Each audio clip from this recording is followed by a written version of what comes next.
Hello everyone, welcome back to our channel Born for Greatness.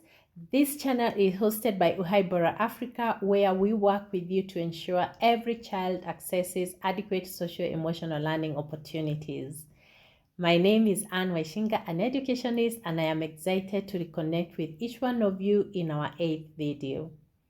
In this video, we will focus on socio-emotional development of your little adventurer between 12 and 24 months. Wow. It's just the other day that your little champ announced his arrival into this world with a near sprinting cry.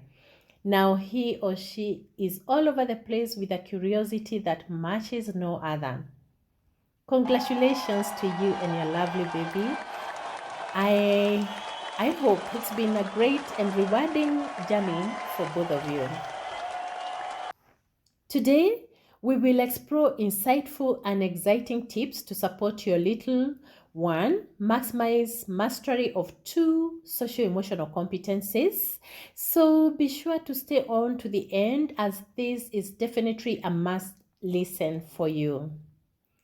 If you have not already subscribed, kindly do so, as this will help you to access all our previous and upcoming videos.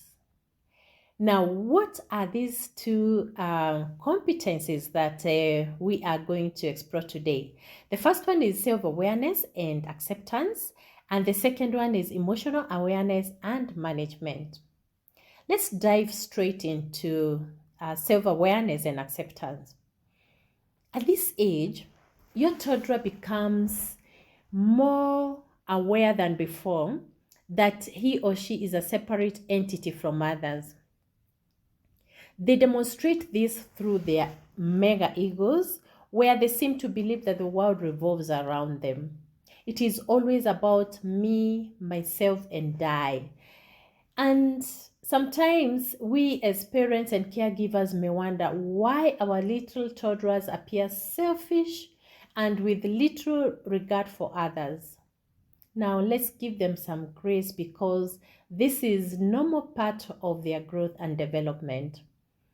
When we provide them with unconditional love and support, they will be able to use their super egos to discover, to understand, and to love themselves, which will help them to figure out how they fit in with others and how they navigate their environment.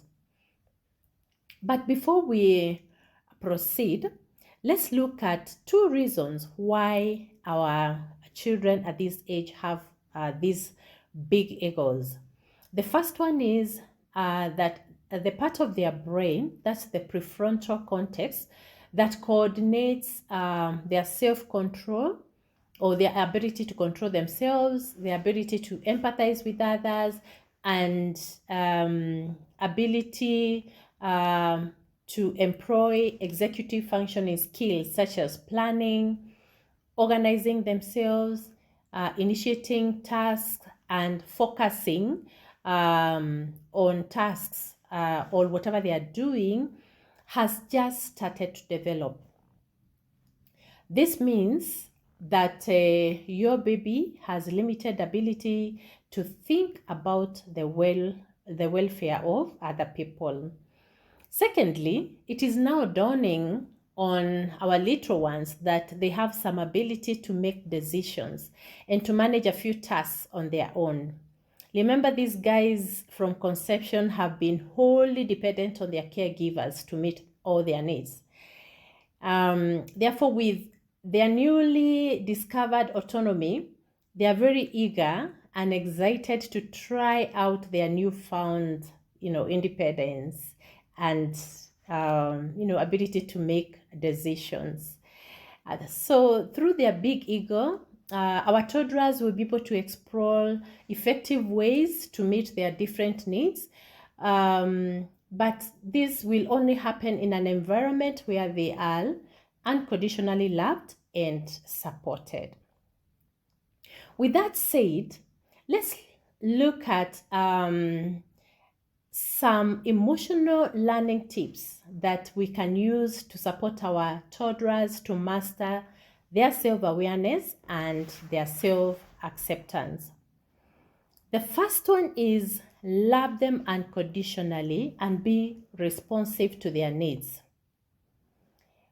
We do this by seizing all opportunities possible to demonstrate verbally and physically that we love them. So tell them how much you love them and appreciate them, as well as hug them, kiss them, cuddle them as often as possible. Secondly, respond to their needs to be fed, their need for attention, their need to play, their need to sleep, their need to explore as promptly and as adequately as possible. This makes them to know that you acknowledge them and you recognize them. And when they experience this, they feel loved and respected. In turn, they learn to value themselves and to respect others. Secondly, we can also help them to explore and to learn. This will help them to better understand themselves, to accept themselves, and to love themselves. Now, you will agree with me that your child has an insatiable curiosity. They behave like little scientists. When they explore and discover their environment, it fills them with a sense of achievement and confidence. They also feel adequate and comfortable in their surrounding. So to help them to explore and learn as much as possible, it is important that we prioritize their play, because children learn through play. So make your home or your house child-proof. That is, you remove any stuff or any equipment that could pose danger to your child, or could be a health hazard, so that your child has adequate room to explore and to move around as much as possible in your home. Besides this, give them access to as many different toys and safe household items as much as possible, so that they have a variety of items to explore and to learn, and to figure out how to use them to make their lives comfortable. But most important, please be engaged in their play, because they will learn from you many life skills through your shared playtime. Remember, your baby is very observant, and they observe you all the time. So, for example, if you're playing football with them, or you're throwing ball, they will learn how to catch and throw the ball from you. Now, besides play, take them to new and different places where they get to see and learn about their world. This may include the marketplace, the supermarket, a trip to the river. Take them for nature walks or picnics. Let them visit their grandparents up country. When you're going to church or to the mosque, don't leave them behind. The list is address. When you're in these different places, point out new things to your child and name them, so that they get to learn what they see. And hold conversations with baby about the different things they have learned about, and what they are used for, and also what you're doing, in those different places that you're visiting, and where you're visiting, what those places are called. All that information is very important for your baby, because it helps them to learn as much as possible about their world, and how to navigate their environment. Number 3, help them to explore and to appreciate their bodies, their physical self. Now, remember the activity we called mirror time in our previous videos? Well, it is still a fascination for your baby. When baby looks at himself or herself in the mirror, it helps them to understand and to appreciate different parts of their body. So, create time to stand or sit in front of a mirror with your baby and point to their different body parts, and name them and tell them how the different body parts are used. And while at it, please do not forget to tell them how wonderful and how special and amazing they are.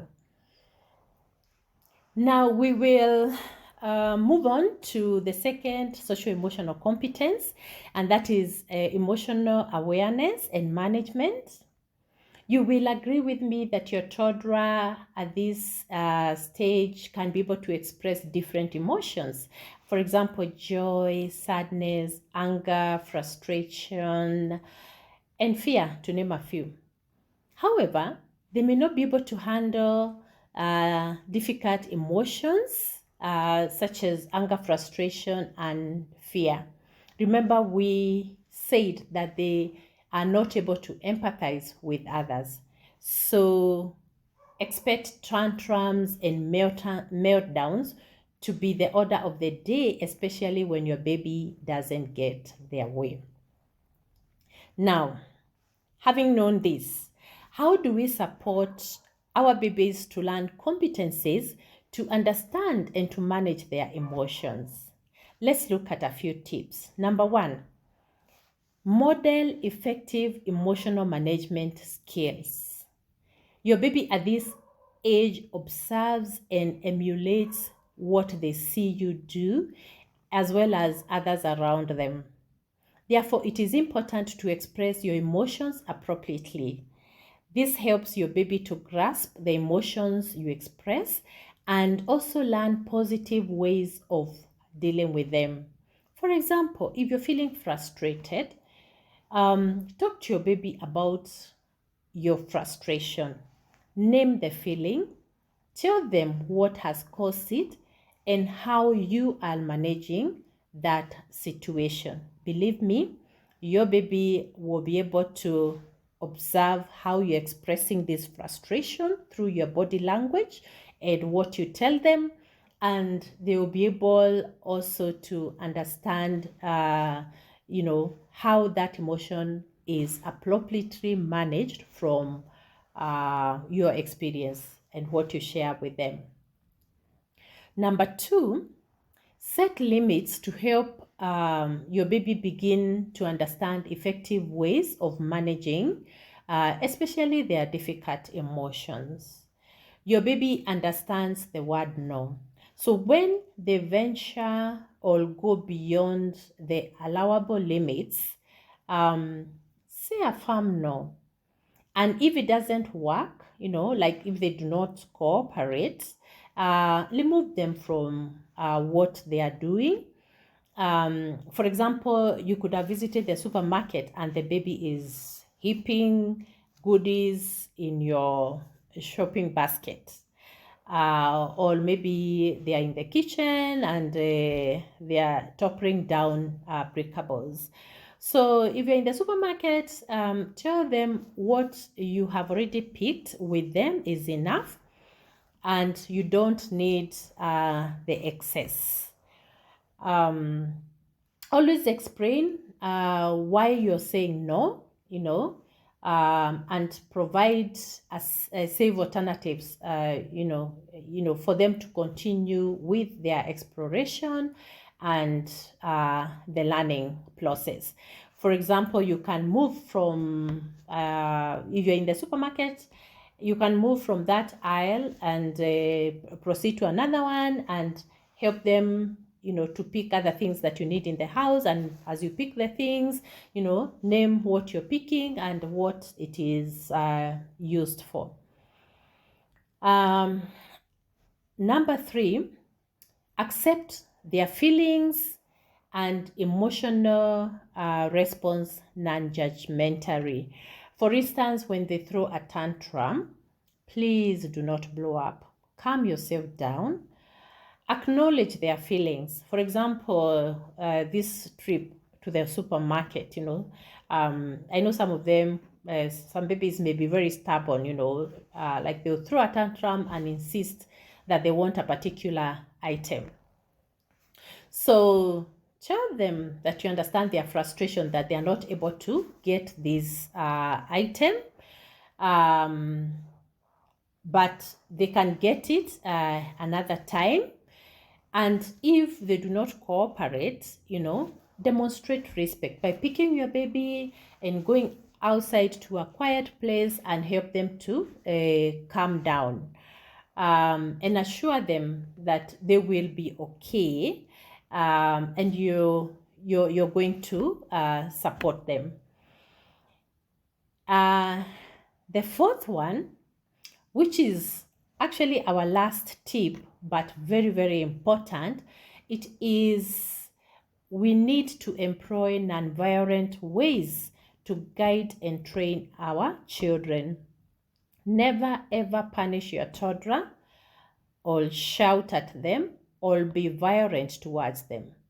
This is counterproductive, and what it does is that instead of your child learning the life skills you desire them to master, they internalize violence, mistrust, self-doubt, guilt, shame, and in some cases, childhood trauma, which may linger in their middle childhood, in their adolescence, and even in their adulthood stages of development.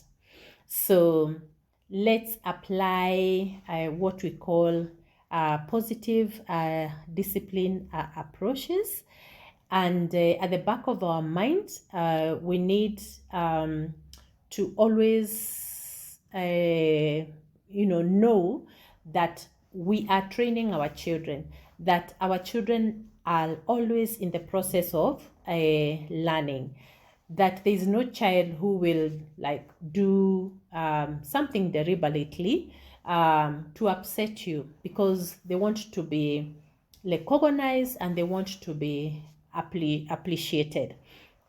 So their task or their goal is always to try to figure out, trying to learn. Therefore, positive discipline approaches or positive ways when we are guiding and when we are training them are the ways to go for, because they support our children to learn. Now, this brings us to the end of part 1 of our 8th video. I want to take this opportunity to thank you all for being with us. I hope this content will help you to maximize your child's socio-emotional development. Please, if you like our content, share in your circles, and like, and also subscribe. And as always,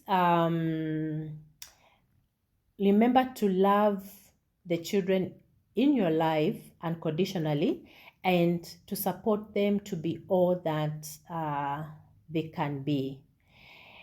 And before we meet in our next video, kindly share with us some of the socio-emotional learning activities that you're implementing with your baby and how they are working for you.